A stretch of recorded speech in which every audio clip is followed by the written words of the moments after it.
This is BBC World News. I'm Matthew Amroliwala. On today's Global, the former Yorkshire cricketer at the centre of the racism scandal gives compelling evidence to UK lawmakers. It's been gaslighting, it's been but there is no but to racism. There is no two sides to a story when it comes to racism. Azeem Rafiq said English cricket is institutionally racist. He described in detail how he was abused and how officials ignored his complaints. No one felt like it was important, or because it was such a norm that no one felt strong enough to actually stand up and go, no, what are you doing? Stop. So where does this leave English cricket? What has to change at Yorkshire? And the game's governing body will be live at Headingley and talk to the journalists who originally broke the story. Also in today's programme, China's president warns the US not to encourage Taiwan's push for independence in the first substantial talks since President Biden took office. And Polish authorities fired tear gas and water cannon on migrants massed on the border with Belarus in response to the escalating migrant crisis. These people want a better life. They are desperate to get to the European Union, which is right here.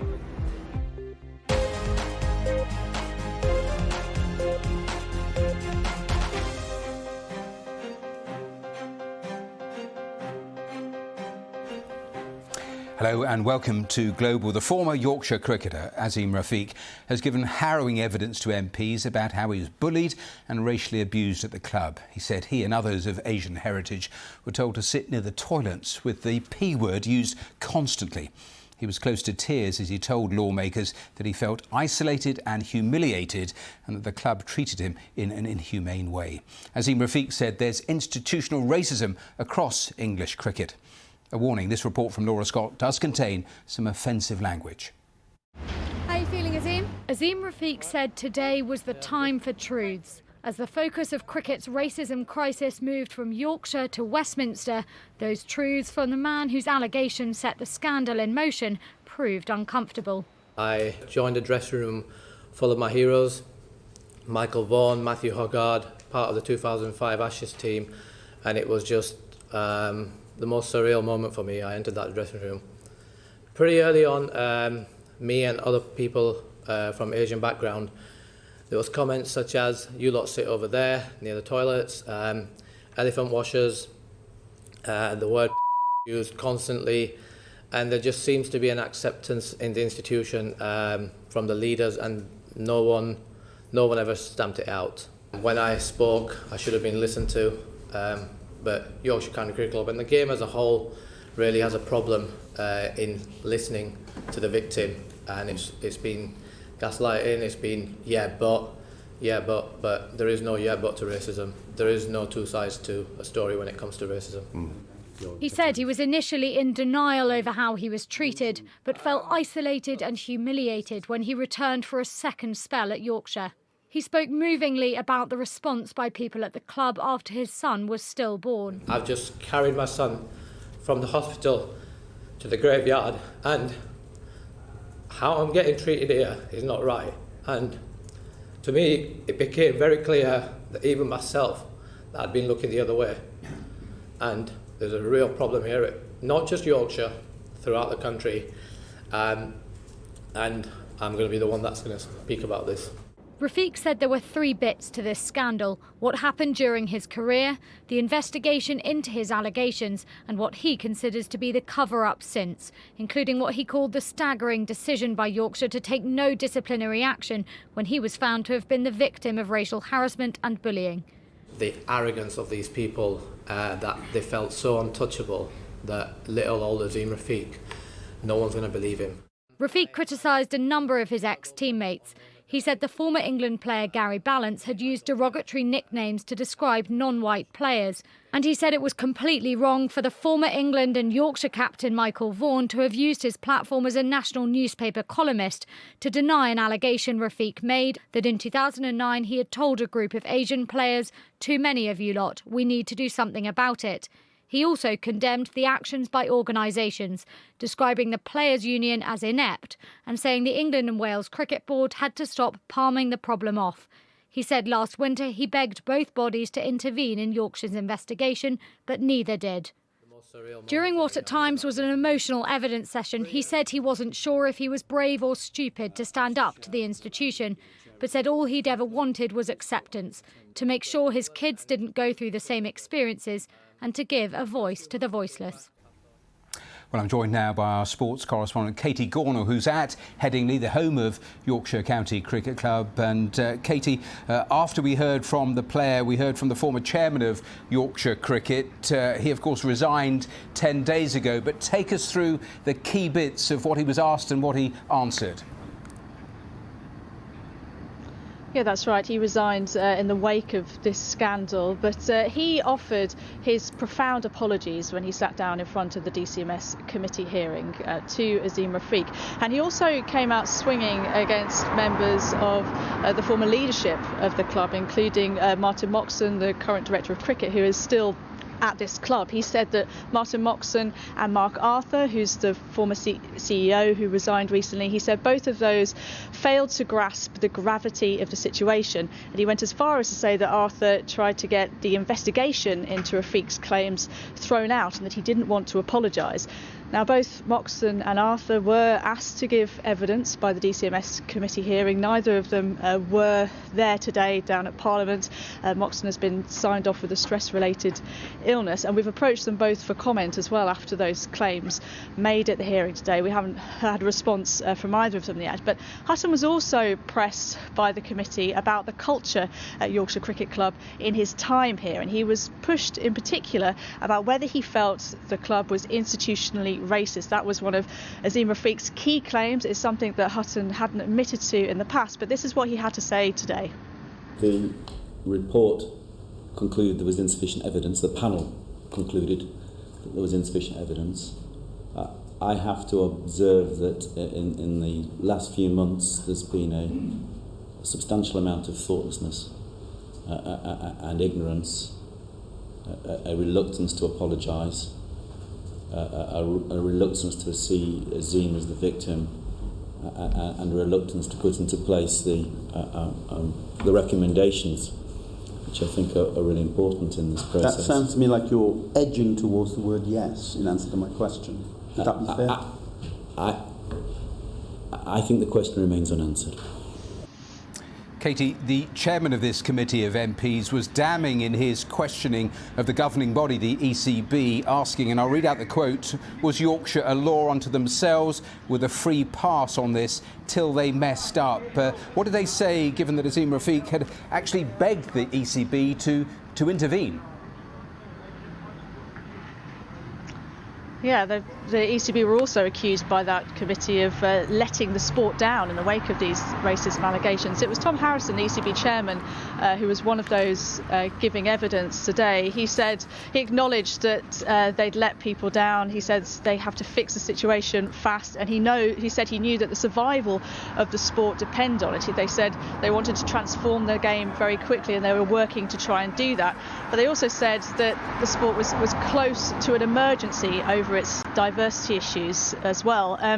Now, you said that Azeem Rafiq had begged the ECB to intervene as well into its investigation, into the Yorkshire investigation, the flawed investigation into his allegations. Now, the ECB said that, yes, they were asked by Hutton, the former chairman, to intervene. They were asked if they would put someone on the panel of that investigation, but they said that they weren't able to do that because it wouldn't be appropriate in their role as a regulator. But they came in for heavy criticism as part of this DCMS committee hearing. And I think there is an acknowledgement, really, that the problems in cricket are widespread. It was a key part of Azeem Rafiq's evidence, wasn't it? It wasn't just about his experiences as a player. He also made accusations against every level of the game, saying that this was a widespread problem in cricket and that the ECB and others, including the Professional Cricketers Association, needed to step in to do more about it at every single level of the game. Yep. And I think really it just underlines just how much trouble I think the sport is in, and also how much both the ECB and here at Yorkshire Cricket Club they need to do to rebuild and regain trust to ensure that cricket is a sport that everyone feels they can be part of and that they can create an inclusive environment, and that's something that Rafiq and others have been calling for. Katie Gornall, live for us there at Headingley. Thanks very much. Well, I've been speaking to the sports journalist George Dobrell, who originally broke this story. He's spoken to Azeem Rafiq since he gave today's evidence, and he told me about that conversation. He was drained. I think this has been a very emotional experience for him over a very long time. This was the culmination of 4 years' work, really. So I think he felt huge pressure off his shoulders, but there's probably some sort of post-traumatic stress or relief there. I think he was just exhausted afterwards, really. And what was your assessment of the evidence he gave? Because at times it was excruciating to actually hear and watch, and it was damning in its conclusions, wasn't it? I thought he did brilliantly. I thought, particularly as he settled into it, I thought he was magnificent, actually. I thought it was incredibly powerful. I thought, as someone who likes him and knows him, that it was quite painful. As you say, it was really raw at times, particularly when he was talking about his bereavement. But I thought that he gave us a really good insight into the challenges that he and other non-white players are facing in English cricket, and that's terrifically valuable. And it's interesting you say English cricket, because obviously all of those allegations around Yorkshire, but this is wider than just one club, isn't it? I'm afraid it's much wider than one club. I do think Yorkshire's particularly bad, I really do. But I'm afraid, I mean, I've carried a story in the last 24 hours from a player who was at Essex, who had equally unpleasant experiences. I think what Azeem's legacy will be is giving courage to other people to come forward and insisting the game listens. So although this was very uncomfortable for everyone who loves cricket, it was also, I think, an important day, and the game must change as a result, and he is going to make the game change, I think. I'll come to that wider question in a moment, but after the player himself, we heard from the former chairman at Yorkshire Cricket Club, his evidence, and it was clear from what he said in terms of those attitudes, they were still in place as this story exploded in the last few weeks. Yeah, that's a key thing, isn't it? That the difference between Yorkshire and, say, Essex, who have similar things that they're uncovering at the moment, is that Essex were very willing to listen, very keen to change and be better. Yorkshire were steadfast in their refusal that they had nothing to apologise for, and they had no need to change. That's the big difference. I thought Roger Hutton, the chair, seemed a bit weak, but I thought he was well-meaning. In terms of the ECB, so the governing body of cricket, some really uncomfortable questions directed at them, because the player, of course, said he begged them to intervene. Does this have to go way beyond learning lessons, which was just one of the quotes in response to sustained questioning about why they didn't intervene? It doesn't have to. I mean, I don't think anyone's necessarily just calling for heads. The question is, are the right people at the top of the game who can bring about change? And it wasn't a particularly impressive performance from Tom Harrison in particular. He's been there a few years. Yeah, that word that you pick up on there, Azeem begged for help. And what did they do? You know, the union did nothing, the club did nothing, the ECB were very slow to react. In the end, they were shamed into action by the media. So I thought it was a pretty unimpressive performance from Tom Harrison today. I don't doubt his good intentions in this area. I truly don't. But he didn't seem to have any answers at all. So the question would be, is he the right person to correct things going forward? I don't have the answer to that, but it wasn't especially impressive. When we last spoke a couple of weeks ago, you said cricket was at a crossroads. This was a really critical moment. That was all played out and underlined today in the evidence we heard. But is this the start of that process, given what you said in one of the earlier answers, that perhaps this might encourage other players to now have the courage to speak out? Well, I'm sure it will encourage other players to speak out, because I'm already speaking to them and other pieces will follow. So Azeem deserves a huge amount of credit for having the bravery to encourage others to come forward. I think also a key thing will be that he maybe has encouraged white players who don't think this affects them to stand up and say this is wrong if they hear things. I think probably a lot of us in our lives have turned a blind eye to this sort of thing, and we've got to stop doing that. I honestly think we have to take this opportunity as a game to clean up our act and make our sport more inclusive. This should be a wake-up call for us. It's an opportunity as well. You know, we can decide whether we clean things up or allow them to stay the same. Inaction would be inexcusable at this stage, I think. George Dobrell speaking to me a little earlier. Just a quick pointer here. On the programme in 45 minutes' time, we'll speak to the former England player Mark Rambrakash on today's main story.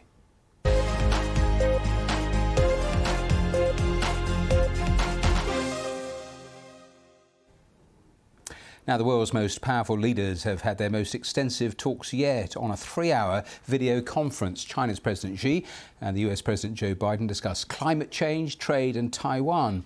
The Chinese president warned that encouraging Taiwanese independence would be playing with fire. The US warned against undermining peace on Taiwan. Both sides emphasised the leaders' personal relationship and said the summit was an attempt to ease tensions. Here's our correspondent in Shanghai, Robin Brandt. The fact that these two men have met and the meeting passed off without incident, I think will be offered up as a sign of success by both sides. That is because leading into this, in the months and years preceding, the relationship between Washington, D.C. and Beijing has descended into outright hostility. That's mostly defined by Donald Trump's administration, the trade war that was initiated. But remember as well, at the beginning of this year, in the early days of Joe Biden's administration, we had a near calamitous meeting between each country's respective foreign ministers. Since then as well, the US has accused China of carrying out genocide in the west of its own country. And just in the last few weeks, Joe Biden said that his military would come to the aid of Taiwan. It would defend Taiwan if that island was attacked. So the fact that these two met, it appeared cordial, with waving hands at the beginning and smiling faces, I think will be seen as a sign of success. The one big achievement, frankly, appears to be that they agree they don't want to go to war. It is that blunt. They want this to be a relationship, certainly as far as President Biden sees it, defined by competition, not by becoming enemies. So Joe Biden talked about common sense guardrails. Xi Jinping talked in metaphorical terms about two ships sailing the seas that should not collide. They want to continue talking at their level and at other levels, but they want to ensure that the relationship improves and it isn't allowed to descend to outright military hostility.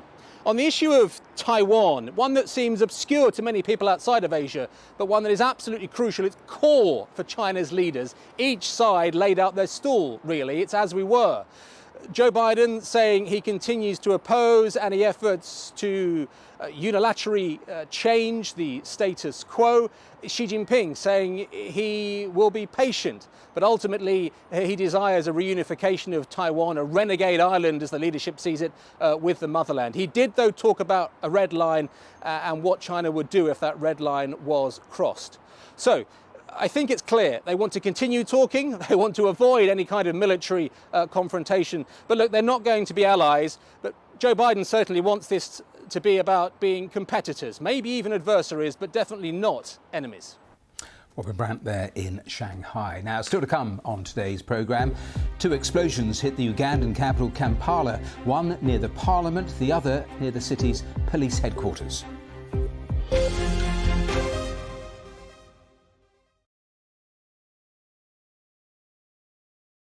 You see sales forecasts based on guesses. We see a robotic system getting a firmware update, a typhoon clearing in the South China Sea.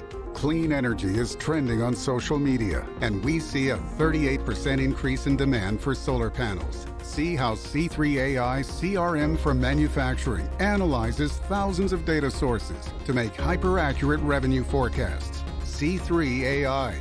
This is Enterprise AI. Every day, the Philippines does more than wait. Putting together new adventures and experiences for you to try. We're making our sites better for you to see. Cooking up new dishes for you to taste. We can't wait to welcome you.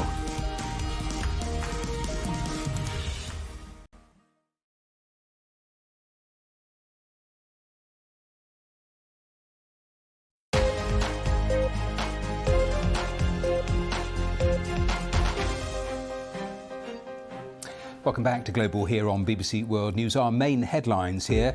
The former Yorkshire cricketer at the centre of the racism scandal gives compelling evidence to UK lawmakers. Azim Rafiq said English cricket is institutionally racist. And China's president warns the US not to encourage Taiwan's push for independence in the first substantial talk since President Biden took office. Now, Polish authorities have fired tear gas and water cannon on migrants massed on the border with Belarus in the latest escalation of the crisis.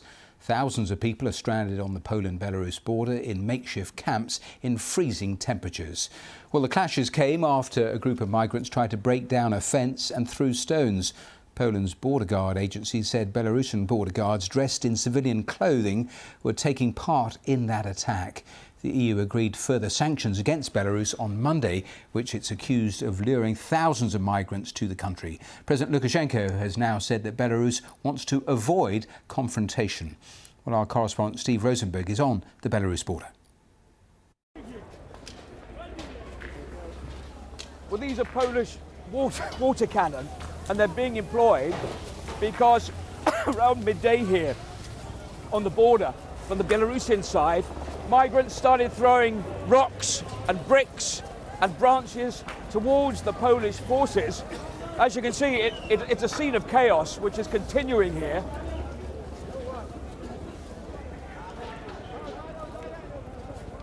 And it feels very much like a pre-planned provocation. It's quite hard to breathe because pepper spray has been employed too. It feels like a provocation. It seems as if a decision has been taken on this side of the border to try and exact a response from over there, from Poland, from the EU. As you can see, more water cannon being used. Cones being thrown, more rocks and branches going in. In many ways, this picture that we're seeing, this image, is very much the picture that Alexander Lukashenko wants to transmit to the world. Belarus has been trying to portray Europe as uncaring and uncompassionate, inhuman even. And there had been rumours that these kind of scenes could develop here, and certainly Belarus will use it to portray that image of Europe to the world. Steve Rosenberg on the Poland-Belarus border. Now let's take a look at a couple of other stories making the headlines today. Libya's Eastern Military Chief General Haftar has officially registered to run for president in the country's upcoming elections. It comes 2 days after the son of the former dictator, Colonel Gaddafi, declared his candidacy. In 2014, General Haftar led a 3-year battle against jihadists in Benghazi, and backed by Russia, he launched an offensive on Tripoli in 2019 on the pretext of rooting out militant groups. In Canada's British Columbia, hundreds of people have been rescued from a highway after being trapped overnight in their cars by 2 landslides caused by heavy rain. Officials say about 300 people were airlifted to safety by helicopters. Now, there have been 2 explosions in the centre of the Ugandan capital, Kampala. One blast took place near the parliament, with the other going off close to the city's police headquarters. There are reports that at least 6 people have been killed and several others injured. Patience Atuhari is in Kampala. What we do know is that one of the explosions happened right close to the Central Police Station. This is right in the heart of Kampala, a very, very busy area with lots of traffic, both human and vehicular traffic. And when it happened, it was close to a shopping mall and very close also across the road to the Central Police Station. The second blast happened less than a kilometer away, very close to the offices of the city authority, but also very close to Parliament. And just as we came in, police were still searching the scene, forensic investigators. We can still see them behind us searching the scene and even using some bomb detection dogs to try and look all across the cordon, all around the area of Parliament. This is a very high-profile area with lots of high-profile buildings and government offices and ministries. It is shocking, especially for this particular area, because it's a very highly policed area. So there is a lot of talk on social media in Uganda about what this means. And this is just less than a month after 2 explosions last month in different parts of the country, including in one part of Kampala. So yes, it's very, very shocking. The latest there from Kampala. Now, a jury in the US state of Wisconsin has started its deliberations in the case of Kyle Rittenhouse, the teenager who shot dead 2 men and injured a third with an assault rifle during protests in the city of Kenosha. The protest erupted in August 2020 after police shot Jacob Blake, a black man. Rittenhouse had travelled to the city from his home in Illinois. He said it was to help protect people's property from unrest. Well, Rittenhouse has been, the trial has been instantly politically divisive. The shooting happened amid the protest after the police murder of George Floyd, and its result is being closely watched right across America. Now, while prosecutors said Kyle Rittenhouse walked off like a hero in a Western after opening fire on the streets of Kenosha, the defence said he was acting in self-defence. One more story before we break, which is the US and NATO have both criticised Russia after Moscow carried out a missile test that blew up a Russian satellite and created a debris cloud, forcing the crew on the International Space Station to take shelter. NASA called Russia's actions dangerous and irresponsible.